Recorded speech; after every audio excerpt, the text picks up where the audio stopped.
اعتراض یہ تھا کہ تم حضرت سلیمان علیہ السلام کو پیغمبر بولتے ہو، حالانکہ سلیمان علیہ السلام وہ تو پیغمبر نہیں تھے، بلکہ وہ تو جادوگر تھے، جادو کے زور پر سارا کچھ کیا کرتے تھے۔ تو اس کا جواب دیا گیا کہ جادو کفر ہے، اور سلیمان علیہ السلام نے جادو نہیں کیا، کفر ہے اور کفر شیطان کرتے ہیں۔ تم پر بھی اعتراض ہوگا کہ تمہارے فلاں فلاں ساتھی وہ ٹھیک نہیں ہے، اور تمہارے وہ ساتھی ہوں گے ٹھیک، احترام کے تابعدار لوگ ہوں گے، لیکن یہ ان کے پیچھے باتیں کریں گے تو تمہیں معلوم ہونا چاہیے یہ ویسے ہی تمہاری جماعت کو خراب کرنا چاہتے ہیں، تو تم جواب نہیں کہو گے کہ وہ میرے قرآن کے ساتھی ہیں اور وہ غلط نہیں ہو سکتے بلکہ ٹھیک لوگ ہیں۔ تیسرا اعتراض پھر جادو پر کہ تم ہمیں جادو سے منع کرتے ہو، حالانکہ جادو تو بابل شہر میں ہاروت اور ماروت پر اللہ نے خود نازل کیا تھا۔ تو اس کا جواب دیا جاتا ہے کہ اللہ نے جادو سرے سے نازل ہی نہیں کیا، اور اگر یہ فرشتے آئے بھی تھے، جادو کا بیان کیا بھی تھا، تو وہ جادو کے توڑ کے لیے کہ جادو نہ کیا کرو، جادو کا اور معجزے اور کرامت کا فرق سمجھانے کے لیے یہ فرشتے آئے تھے۔ اس کے بعد چوتھا اعتراض پھر آیت نمبر 100، یہ اعتراض تم پر بھی ہوگا کہ تم ہمیں فلانے فلانے دم درودوں سے منع کرتے ہو، اور تم ہمیں اس طرح کی باتوں سے منع کرتے ہو، تعویذوں سے، ان چیزوں سے۔ آپ کا ملایا ہوا صارف اس وقت مصروف ہے، برائے مہربانی کچھ دیر بعد کال کر کیا، اور اگر ہو بھی تو وہ کسی نے اس میں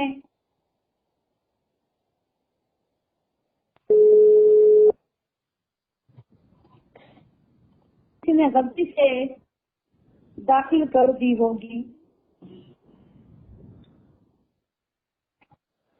وہ اس میں کسی نے اپنے آپ سے داخل کی ہوگی، نہیں تو یہ نہیں ہے علماء کی کتابوں میں۔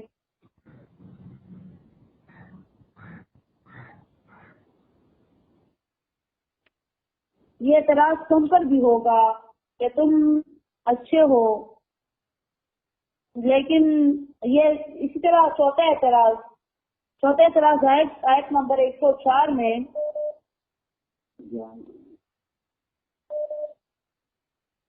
نمبر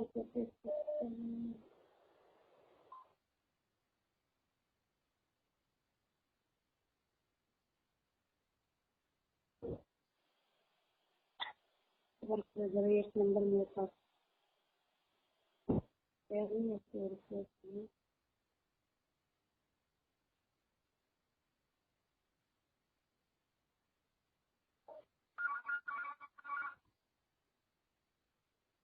کتنی دیر سال آئی ہے تو وہ کیوں کی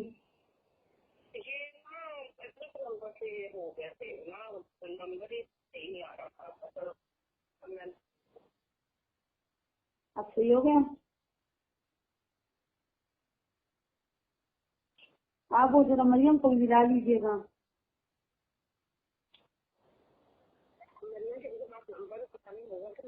کیوں نہیں آپ کے پاس تو کہاں موبائل نہیں؟ آپ دے دیں نا پھر انہیں۔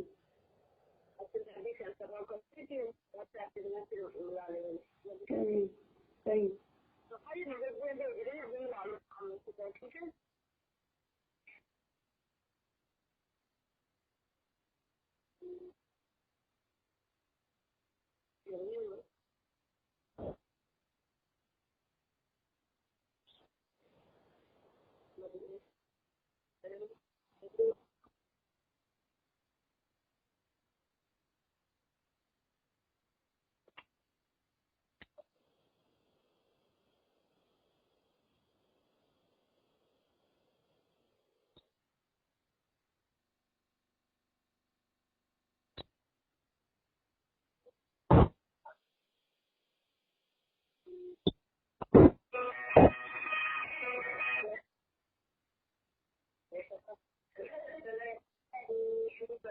چوتھا اعتراض میں شروع کر چکی، میں نے خلاصہ ختم بھی کیا ہوا ہے، یہ میں کسی نمبر کو ادھر ملا رہی ہوں، میں آپ لوگ سوچے تھے تو نہیں رکی.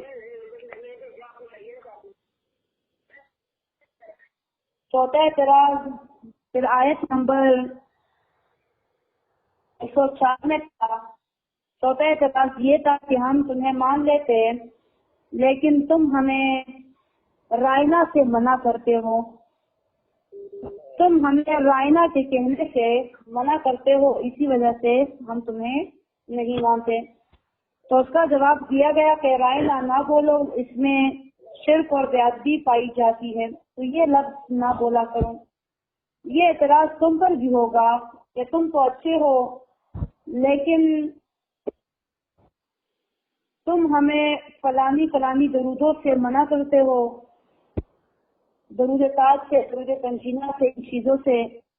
تمہارا جواب یہی ہوگا کہ وہ الفاظ نہ بولو جو منقول نہ ہو، جو قرآن اور احادیث میں سے نہ ہو. آج کے سبق میں آیت نمبر 106 سورہ بقرہ 106 سورہ بقرہ اب پانچواں اعتراض ذکر کیا جاتا ہے اس سبق میں. پانچواں اعتراض یہ ہے کہ ہم آپ کو مان لیتے لیکن آپ اپنے دین میں خود ہی مضطرب ہو، پریشان ہو. کل تک آپ ایک بات کر رہے تھے اور آج آپ دوسری بات کر رہے ہو. کل کہہ رہے تھے کہ یہ حکم ہے اور اب آج آپ کہہ رہے کہ یہ حکم منسوخ ہو گیا. مطلب یہودی نسخہ کے قائل نہیں تھے، نسخہ کے خلاف تھے. تو اس کا جواب دیا جاتا ہے کہ میں اللہ کے حکم کا تابع ہوں، جو مجھے اللہ تعالیٰ حکم دیتا ہے میں وہی کرتا ہوں. میں یہودی تھوڑی ہوں جو میں نسخہ کو نہ مانوں. یہودی نسخہ کیوں نہیں مانتے تھے؟ یہودی نسخہ کبھی نہیں مانتے تھے کہ اس سے پھر ان کا دین بھی منسوخ ہو جانا تھا. حضور نبی کریم صلی اللہ علیہ وآلہ وسلم جب آئے تو آپ نے یہ اعلان کیا کہ دیکھو اب میں آ گیا ہوں، قرآن بھی آ گیا ہے، اب باقی تمام مذاہب، تمام ادیان جتنے بھی ہیں وہ منسوخ ہو چکے ہیں. اب وہ مسلمان وہی ہوگا جو اللہ کو اور مجھے مانے، میری تابعداری کرے، قرآن کی تابعداری کرے، وہ مسلمان شمار ہوگا. اس کے علاوہ کوئی مسلمان نہیں ہوگا، چاہے وہ یہودیت پر ہو یا عیسائیت پر ہو. تمہاری دینیں، تمہارے مذاہب منسوخ ہو چکے ہیں. انہوں نے یہ بات نہیں مانی کہ نسخہ تو ہو ہی نہیں سکتا، ہمارے مذاہب تو منسوخ ہو ہی نہیں سکتے.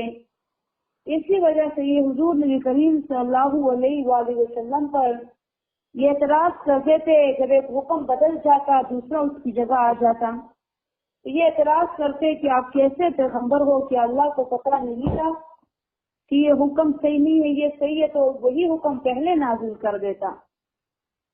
بے وقوف تھے یہ لوگ، نسخہ کے قائل نہیں تھے یہ لوگ.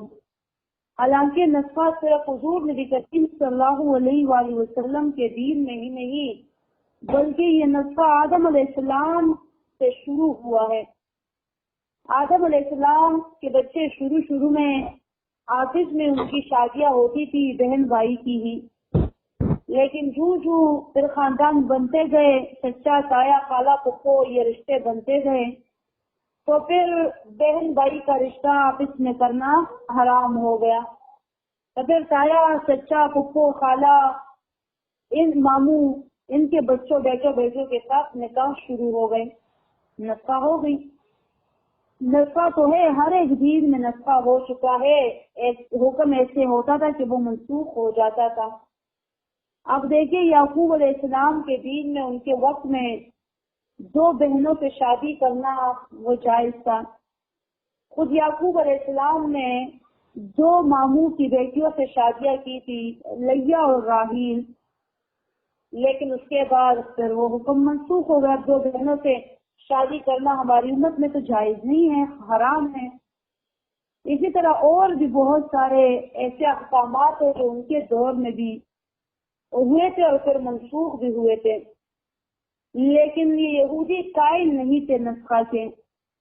ان کے نزدیک کیا اللہ ربی کریم کو علم نہیں تھا کہ یہ حکم ٹھیک نہیں ہے تو میں یہ حکم سرے سے نازل ہی نہیں کرتا، یہ دوسرا حکم پہلے سے ہی اللہ نازل کر لیتا نا؟ ان کا یہ عقیدہ تھا۔ حالانکہ یہ بیوقوف اتنا بھی نہیں سمجھتے تھے کہ اس کو اس سائڈ پر لو کہ یہ اللہ ربی کریم کے ابن کلی پر ہی دلالت کرتی ہے یہ نسخہ۔ اللہ تعالیٰ کو اتنا پتا تھا، اللہ کا علم پہلے سے اس بات پر تھا کہ اس حکم نے اس وقت تک چلنا ہے، اس کے بعد یہ حکم منسوخ ہو جانا ہے، اگلے لوگوں کے لیے پھر یہ حکم ہوگا۔ یہ اللہ کے علم کلی کی دلالت کرتی ہے یہ بات کہ اللہ کو پتا تھا اس حکم نے اس وقت تک چلنا ہے، اس کے بعد اس حکم نے منسوخ ہو جانا ہے۔ جیسا کہ ایک ڈاکٹر کے پاس بندہ جاتا ہے، اسے بیماری ہو، کوئی بخار بھی ہو، زکام بھی ہو، کھانسی بھی ہو، وہ ڈاکٹر کے پاس چلا جاتا ہے۔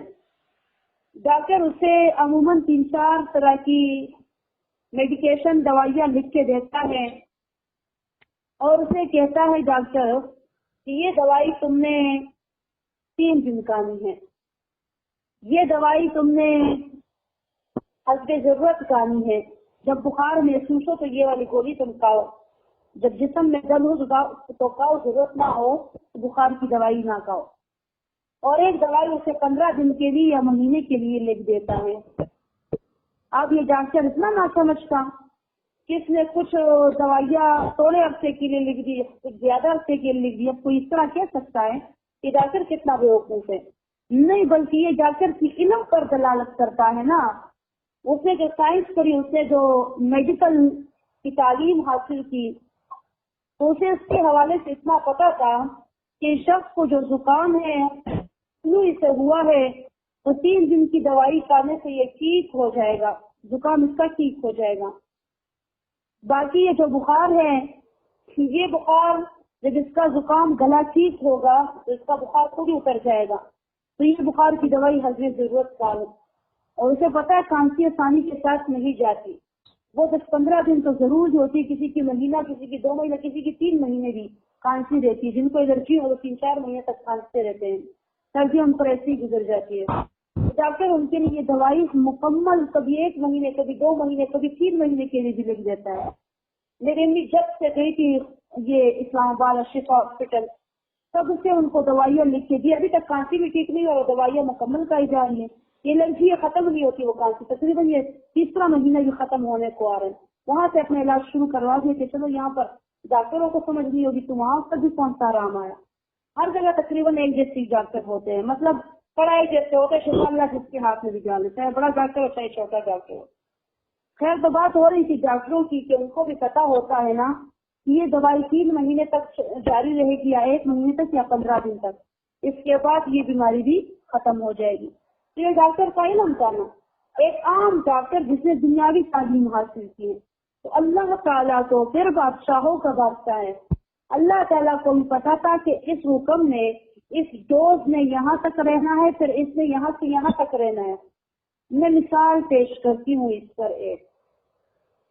اللہ تعالیٰ کو پتا تھا، پہلے اللہ تعالیٰ نے حکم دیا تھا مسلمانوں کو کہ وہ جہاد کے میدان میں 10 کافروں کے ساتھ 1 مومن لڑے گا، اور اگر 10 کافروں کی طرف انہوں نے پیٹ موڑ دی تو یہ اس پر عذاب نازل ہوگا اللہ کی طرف سے، یہ اس نے سخت گناہ کیا، ایسا تھا۔ پھر اللہ تعالیٰ کو پتا چلا، ذرا نکالے سورہ انفال، وہاں پر دیکھ لیتے ہیں پوری سورہ انفال نکالے نا۔ 10 کافروں سے لڑنے کا حکم فرض تھا، اگر 10 کافروں کے لیے تم پیٹ موڑ لیتے تو تم نے گنہگار ہو جانا تھا۔ سورہ انفال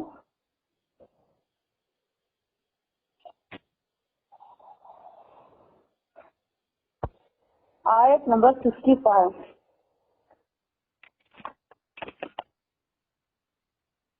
یا ایھا النبی حسبک اللہ ومن اتبعک من المؤمنین یا ایھا النبی حرض المؤمنین، اے میرے نبی حرض المؤمنین علی القتال، تیز کرو مومنوں کو قتال پر، جہاد پر، جنگ پر۔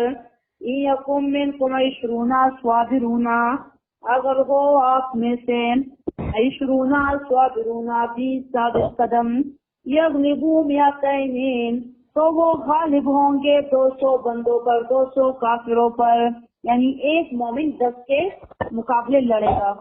وَإِن يَكُن مِّنكُم مِّئَةٌ، اور اگر ہو تم میں سے 100 مجاہد، یغلبوا الفا من الذین کفروا، تو یہ غالب ہوں گے 1000 کافروں پر، بِأَنَّهُمْ قَوْمٌ لَا يَفْقَهُونَ، یہ اس وجہ سے کہ یہ ہے قوم نہ سمجھ۔ الآن خفف اللہ عنکما، اب خفف اللہ عنکم، کم کر دیا اللہ نے حکم تم لوگوں سے، ہلکا کر دیا اللہ نے یہ حکم تم لوگوں سے۔ وَعَلِمَ أَنَّ فِيكُمْ ضَعْفًا، اور جانتا ہے اللہ کہ بے شک ہوں گے تم میں کمزور۔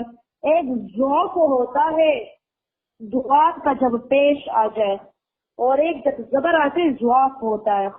ضعف بھی کمزوری کو بولا جاتا ہے لیکن وہ جسمانی کمزوری ہے، جبکہ ضعف جب آتا ہے تو اس کے معنی ارادے کی کمزوری، ایمان کی کمزوری۔ تو اللہ نبی کریم کو معلوم تھا کہ پھر ایسے مومن آئیں گے ہم جیسے کہ جن کی ایمانی طاقت کمزور ہو جائے گی، جن کے ایمان کمزور ہوں گے، تو وہ بلا کب کیسے؟ کیونکہ یاد رکھے جہاد سینے کے زور سے نہیں، ہاتھوں کی طاقت سے نہیں، بلکہ ایمان کی طاقت سے جہاد کیے جاتے ہیں۔ ایمان کی طاقت سے جنگ کافروں سے لڑی جاتی ہے اور جیتی جاتی ہے۔ تو اللہ نبی کریم کو پتا تھا کہ ایمانی کمزوری ان میں آئے گی، تو پھر اس کی وجہ سے یہ ایک مومن 10 کافروں سے لڑ نہیں پائے گا۔ صحابہ کرام تو صحابہ کرام تھے، وہ تو لڑ سکتے تھے، ہمارے لیے یہ حکم اللہ نے تبدیل کر دی۔ وَإِن يَكُن مِّنكُم مِّئَةٌ صَابِرَةٌ يَغْلِبُوا مِئَتَيْنِ، بس اگر ہو تم میں 100 ثابت قدم، یغلبوا مئتین، تو یہ غالب آئیں گے 200 کافروں پر، ایک کے بدلے 2۔ وَإِن يَكُن مِّنكُمْ أَلْفٌ يَغْلِبُوا، اور اگر ہو تم میں سے 1000، یغلبوا الفین بِإِذْنِ اللَّہِ، تو غالب آئیں گے 2000 پر اللہ کے حکم پر۔ وَاللَّهُ مَعَ الصَّابِرِينَ، اور اللہ ثابت قدموں کے ساتھ ہے۔ اب سمجھ آئی؟ اللہ نبی کریم کو پہلے سے پتا تھا کہ اس حکم نے تب تک نافع رہنا ہے، فائدہ مند رہنا ہے۔ صحابہ کرام ان کے لیے حکم الگ تھا، وہ بہادر تھے، ایمانی جذبہ بھی تھا، جسمانی قوت بھی تھی، تو ان کے لیے ایک صحابی نے 10 کافروں سے لڑنا تھا۔ آخر میں اللہ نبی کریم نے یہ حکم بدل دیا کہ اب تم مومن، ایک مومن بیک وقت 2 کافروں سے لڑے گا۔ اب اگر 2 کافروں کے آگے پیٹھ موڑ دی، پیٹھ موڑ کر باغ یعنی ڈر گئے، تو پھر یہ مغضوب علیہم ہوں گے۔ اسی سورہ انفال میں پھر 15 میں انشاءاللہ ہم پڑھیں گے کہ اگر کسی نے کافروں کی طرف رخ پھیر دی، پیٹھ موڑ دی، تو وہ مغضوب علیہم ہوں گے، ان پر اللہ کا غضب نازل ہوگا۔ اور اس وقت جب 10 سے کوئی پیٹھ موڑ دیتا، 10 سے نہ لڑتا، تو وہ مغضوب علیہم ہونے سے۔ تو یہ اللہ تعالیٰ کے لیے کلی پر دلالت کرتی ہے کہ نسخہ کہ اللہ کا علم اتنا کل ہے، مطلب اتنا پورا ہے کہ اللہ کو پتا ہے کہ اس حکم میں کب تک چلنا ہے اور اس حکم میں کب تک رہنا ہے۔ تو یہ نہیں کہ یہودیوں نے اعتراض کیا کہ آپ جو ہے تو اپنے دین میں خود ہی مضطرب ہو، کل تک ایک بات کر رہے تھے اور آج دوسری بات کر رہے ہو، کل ایک کام کر رہے تھے اور آج دوسرا کام کر رہے ہو۔ یہی اعتراض یہ آپ پر بھی ہوگا، یہ اعتراض آپ پر بھی ہوگا اگر آپ نبی کریم صلی اللہ علیہ وآلہ وسلم کے جانشینوں میں سے ہیں۔ تو جب آپ دین کی طرف آؤ گے، اللہ کے احکامات ماننا شروع کرو گے، تو آپ پر بھی الزامات لگیں گے۔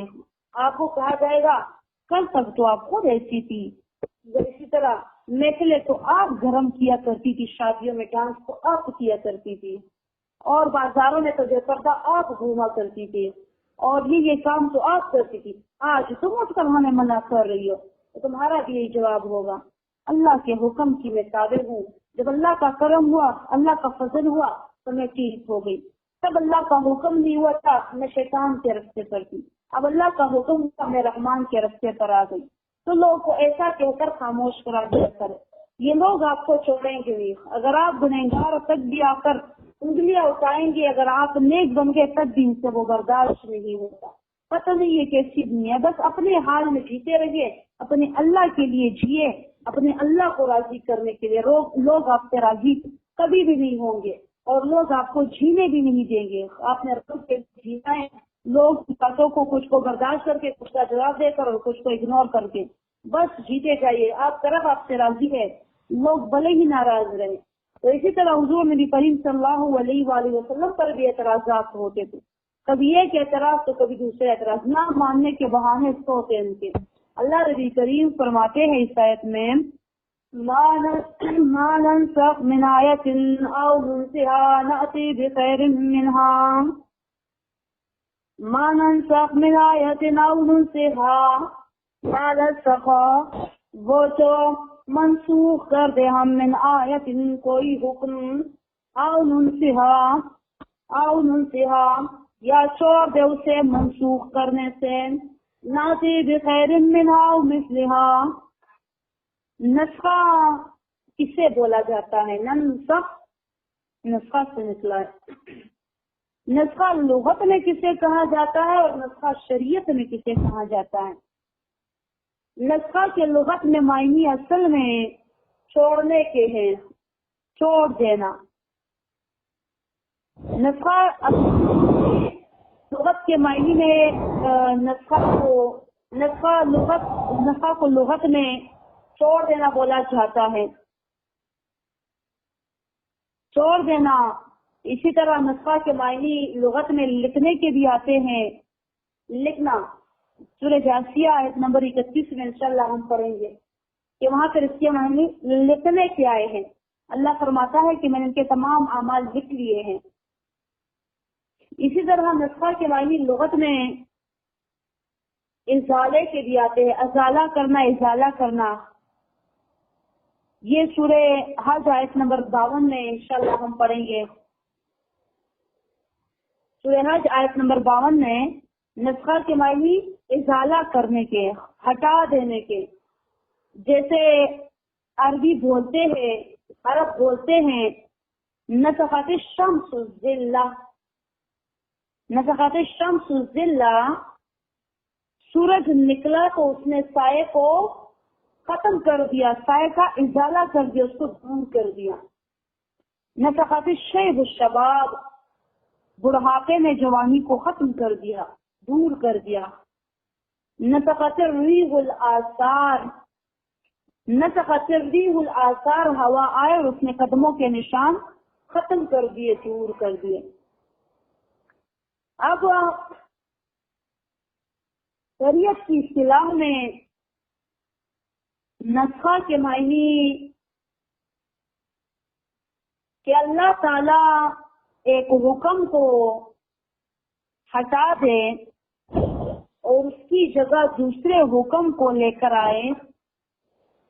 ایک مشکل امر، مشکل حکم کو اللہ آسان حکم کے ساتھ تبدیل کر دے۔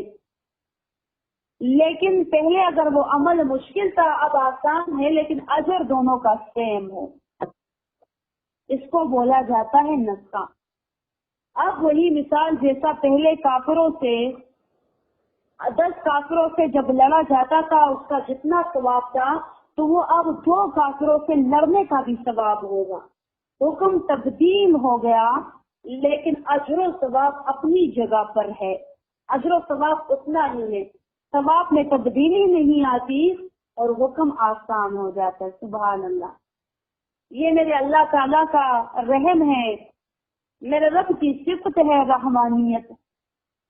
اللہ تعالیٰ لا یکلف اللہ نفسا الا وسعها، اللہ کسی نفس پر اس کی طاقت اور استطاعت سے زیادہ بوجھ نہیں ڈالتا، تکلیف نہیں لاتا۔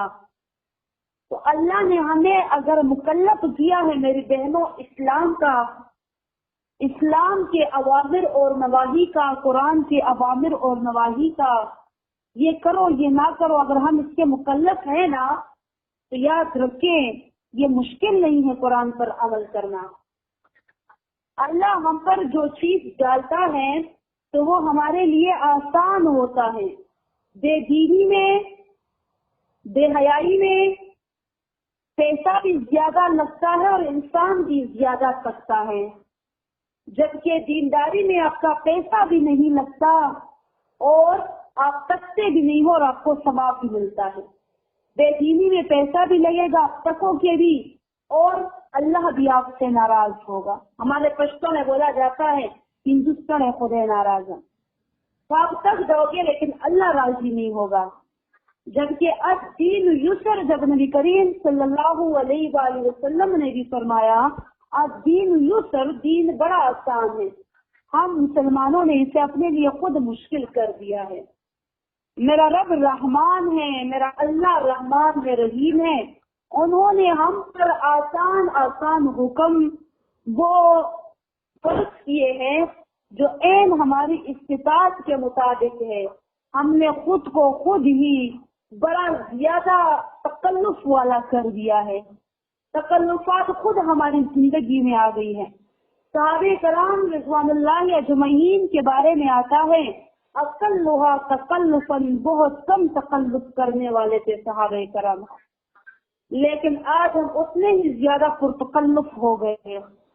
اللہ نے ہم پر کوئی تکلیف نہیں ڈالی، کوئی بوجھ نہیں ڈالا، ہم خود پر بوجھ ڈالتے ہیں، اپنی زندگیوں کو تنگ کرتے ہیں اور پھر کہتے ہیں زندگی میں سکون نہیں ہے، زندگی میں خوشی نہیں ہے.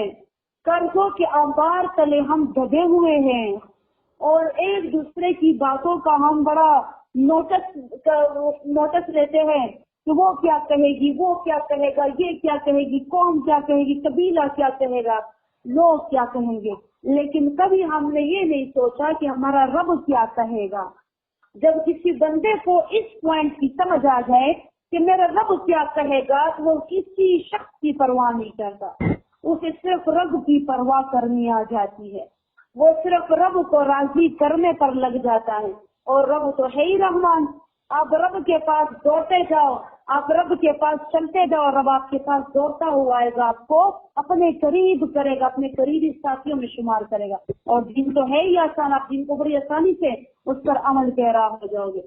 تو یہ بات میں کر رہی تھی دین کی آسانی کے حوالے سے کہ اللہ تعالیٰ کتنا رحمان ہے کہ ایک حکم اگر اللہ تبدیل کر بھی دیتا ہے تو اس کی جگہ آسان لے آتا ہے، اور آسان بھی ایسا کہ جس کا ثواب کم نہیں ہوتا. حکم کم ہو جاتا ہے لیکن ہوتا ہے. آگے سمجھ سکتے کہ ایک حکم کو تبدیل کر کے اس کی جگہ دوسرا حکم لانا قدر آسان لیکن ثواب میں ایک گیا. ما ننسخ من آیت او ننسخها نأتی بخیر منها او مثلها. ما ننسخ من آیت او ننسخها، وہ جو منسوخ کرتے ہیں ہم کوئی حکم، او ننسخها یا چھوڑ دیتے ہیں اسے منسوخ کرنے سے. چھوڑ دیتے ہیں تو مطلب کیا ہوا؟ منسوخ کرتے بھی ہیں اور چھوڑ بھی دیتے ہیں. اصل میں یاد رکھیے یہ ننسخہ جو یہاں پر ہے نا، یہ یہاں پر آیا ہوا تو ہے لیکن اس کے معنی نہیں ہے. اس کو کلمہ شمول بولا جاتا ہے. کلمہ شمول جو زبان میں کلمے میں شامل تو ہو، بات میں شامل تو ہو، لیکن اس کے کوئی معنی نہ ہو. یہاں پر یہ نہیں کہ اللہ فرماتا ہے میں اگر کوئی حکم منسوخ کر دوں یا چھوڑ دوں منسوخ کرنے سے نہ تو بغیر منہا کو لے آتا ہوں اس سے آسان. تو جب اللہ نے اس کو چھوڑ دیا ہے، منسوخ نہیں کیا، تو دوسرا حکم کیسے آ جاتا ہے؟ آئی سمجھ؟ جب حکم اللہ نے چھوڑ دیا تو نہ تو بغیر منہا دوسرا حکم کہاں سے آ گیا؟ نہیں، اس کو کلمہ شمول بولا جاتا ہے. جیسے ہم بول چال میں کچھ باتیں ایسی کرتے ہیں جو ہماری باتوں میں تو وہ باتیں شامل ہوتی ہیں لیکن اس سے کوئی معنی نہیں ہوتا ہے. جیسے کلام کا حسن ہوتا ہے، کلمہ شمول وہ جس سے کلام کا حسن بڑھتا ہے. جیسے ہم باتیں کرتے ہیں نا تو کوئی بات ہوتی ہے تو ہم کہتے ہیں باتیں شاطیں ہو گئی ختم. تو باتیں شاطیں کیا ہوتی ہے؟ تو رونا دھونا ہو گیا تمہارا ختم. تب رونا دھونا کیا ہوتا ہے؟ یہ باتیں دیکھیں دھونا. اسی طرح عربی میں بھی ایسے الفاظ آتے ہیں. رونا دھونا ہم کہتے ہیں کھانا وانا کھلایا تھا مہمان کو، چائے وائے پلائی تھی مہمان کو. اردو میں پشتو میں ہر زبان اس طرح کے الفاظ آتے ہیں. چائے ہے تو یہ وائی کیا ہے، اسی طرح کھانا تو کھانا، یہ وانا کیا ہے. یہ الفاظ کلام کی خوبصورتی کے لیے آتے ہیں. ان کو کلمہ شمول بولا جاتا ہے. تو یہاں پر بھی یہ نسخہ تو آیا ہے، لیکن یہ نہیں کہ اللہ کو حکم چھوڑ دیتے، نہیں، اس حکم کو اللہ منسوخ کر دیتا ہے، لیکن یہ کلام کے رسول کے لیے لفظ آیا ہے. ناتی بخیر منہا، تو لے آتے ہیں ہوا سان حکم اس سے. بلالا بلالا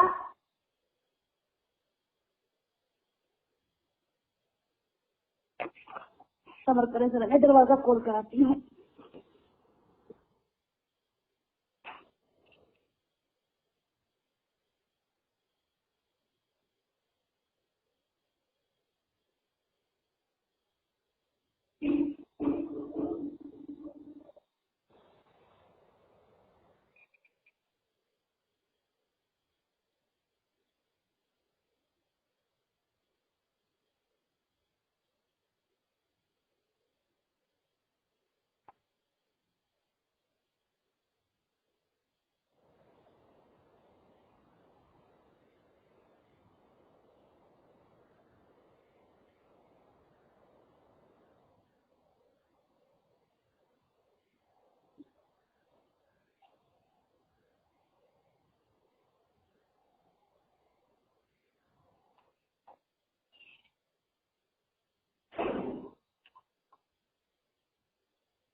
بسم اللہ الرحمن الرحیم.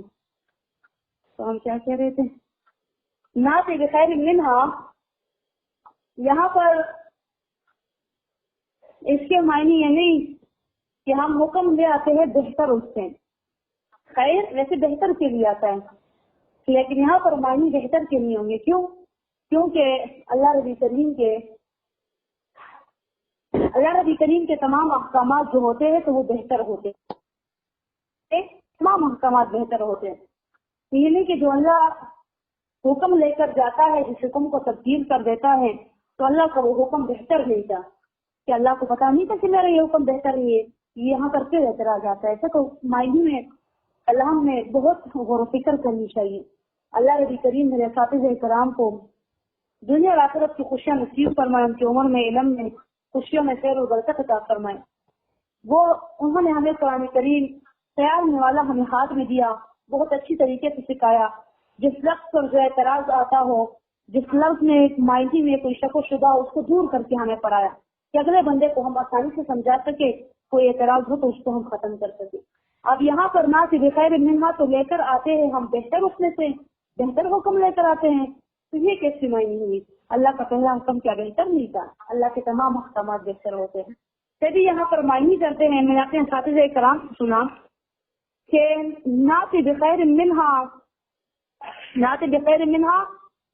اسهل، خیر کے معنی یہاں پر کیے جاتے ہیں اسهل منہا، یعنی آسان حکم جو ہوتا ہے تو وہ اس کی جگہ اللہ لے آتا ہے. اسهل منہا، اللہ ربی کریم اس کی جگہ آسان حکم لے آتا ہے. مطلب یہ کہ حکم تو آسان آ جاتا ہے لیکن اجر میں اتنا ہی ہوتا ہے. اور پھر وہی یہ مثالیں تو ویسے بہت زیادہ ہیں کہ دیکھیے پہلے 10 بندوں سے جنگ کرنے کا وہ تھا حکم تھا، پھر آسان ہو گیا. اسی طرح اور بھی حکم ایسے جو پہلے مشکل تھے پھر آسان ہو گئے مسلمانوں کے لیے. اللہ ربی کریم فرماتے ہیں ناتے بخیر منہا، تو لے کر آتے ہیں ہم آسان حکم اس سے، او مثلہا، یا اسی کی طرح، نہیں، او مثلہا. امام جوزی رحمۃ اللہ علیہ فرماتے ہیں او مثلہا فی الاجر، او کے معنی واو کے اور مثلہا کے معنی اجر کے. لے کر آتے ہیں ہم آسان حکم اس سے، او مثلہا، اور اسی کی طرح اجر میں، اجر اتنا ہی ہوتا ہے لیکن حکم آسان ہو جاتا ہے. علم تعلم ان اللہ لا کل شیء قدیر، علم تعلم، آیا تم نہیں جانتے بے شک اللہ ہر ایک چیز پر قدرت والا ہے. اب بعض علماء کہتے ہیں کہ نسخہ نہیں ہے. یاد رکھیں ان کا مطلب یہ نہیں ہے کہ نسخہ بالکل نہیں ہے. ان کا مطلب یہ ہے، جو کہتے ہیں کہ جو علماء نسخہ کی قولیت، ان کا مطلب یہ ہے کہ نسخہ بالکل ہی نہیں ہے. بالکلی نسخہ جو ہے تو وہ نہیں ہے. بالکلی نسخہ کیا ہوتا ہے؟ وہ یہ ہوتا ہے کہ اب اللہ تعالیٰ نے ایک چیز کی فرضیت کو ختم کر دیا اور یہ نہیں کہ اس کی استحبابیت بھی ختم ہو جائے. ایک چیز کی فرضیت ختم ہو گئی اس کا مطلب یہ نہیں کہ اس کی استحبابیت بھی ختم ہو گئی. نہیں، اللہ تعالیٰ اس کی استحبابیت کو چھوڑ دیتا ہے. اب اگر دیکھیں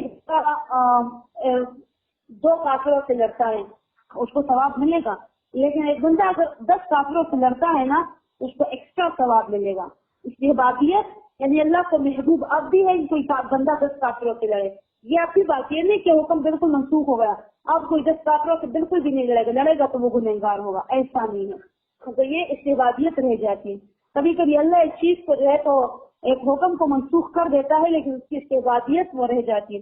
آپ دیکھیے اللہ تعالیٰ نے قبلے کو جو ہے تو منسوخ کر دیا، بیت المقدس کے قبلے کو بیت اللہ ہو گیا، لیکن یہ نہیں کہ بیت المقدس کی جو تقدس ہے کہ جو اس مقام کی جو پاکیزگی ہے یا جو اس کا تقدس ہے ثواب ہے تو وہ بھی ختم ہو گیا.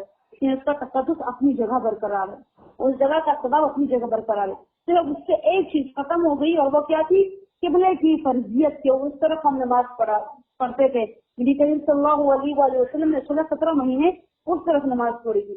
پھر واپس وہ قبلہ منسوخ ہو گیا اور اللہ کا حکم ہے کہ پھر سے بیت اللہ کی طرف نماز شروع کر دو. اس پر انشاءاللہ آگے اعتراض میں کافی تفصیلی بات ہوگی. تو اللہ رضی غریب فرمائے تو ان کا مطلب کیا ہوتا ہے ان علماء کا کہ نسخہ بالکل ہی نہیں ہے کہ مطلب حکم بالکل ختم ہو گیا کہ کسی بھی طریقے سے آپ اس حکم کو کر ہی نہیں سکتے. آپ بھی کر سکتے ہو لیکن اللہ نے ہماری آسانی کے لیے اپنی طرف سے حکم ختم کر دیا. آگے ہماری مرضی اگر ہم کریں تو ہمیں ثواب زیادہ ملے گا. جیسے ہم فرض نماز کوئی پڑھتا ہے تو اس کو بھی ثواب ملتا ہے، لیکن اگر کوئی اس کے ساتھ نفل بھی پڑھنا چاہے تو ثواب زیادہ ہو جاتا ہے نا. اسی طرح جو فرض ہے تو 2 کافروں کے ساتھ لڑنا ہے، تو اگر آپ زیادہ کافروں کو مار دو تو زیادہ ثواب ملے گا، یہ نفل میں آئے گا. کبھی کبھی نسخہ یہ بھی ہوتا ہے کہ اللہ تعالیٰ تخصیص بعد تعمیم کرتا ہے.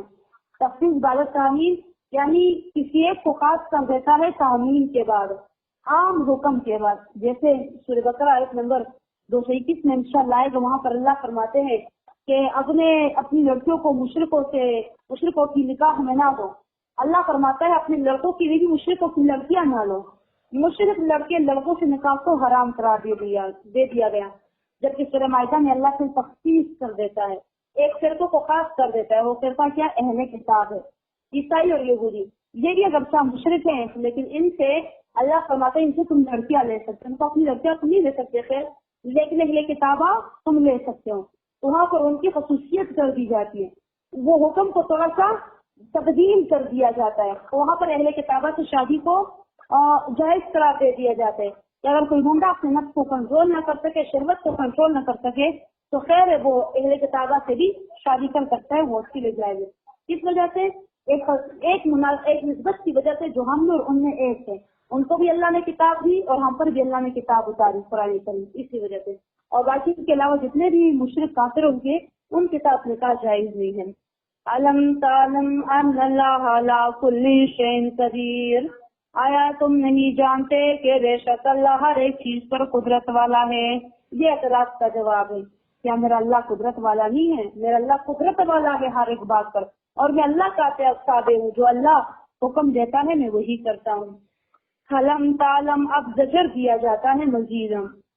علم تعلم آیا تم نہیں جانتے ان اللہ کہ بے شک اللہ لہو ملک السماوات والارض، اسی اللہ کے لیے اختیار ہے آسمانوں اور زمینوں کا. وما لکم من دون اللہ، اور نہیں ہے تم لوگوں کے لیے اللہ کے سوا من ولی ولا نصیر، کوئی دوست اور نہ کوئی امدادی مدد کرنے والا.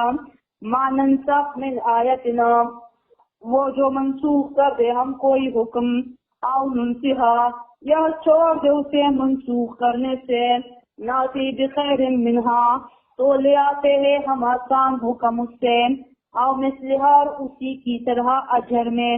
علم تعلم آیا تم نہیں جانتے ان اللہ بے شک اللہ علی کل شیء قدیر، ہر ایک چیز پر قدرت والا ہے. علم تعلم آیا تم نہیں جانتے ان اللہ کے بے شک اللہ، اسی اللہ کے لیے اختیار ہے آسمانوں اور زمینوں کا. وما لکم من دون اللہ، اور نہیں ہے تم لوگ کے لیے اللہ کے سوا کوئی من ولیم کوئی دوست، ولا نصیرو نہ کوئی امدادی. مجھے وائس نوٹ میں سینڈ کریں، اپنا سنایا ہوا سبق، دعا مانگے، دعا میں یاد رکھیے.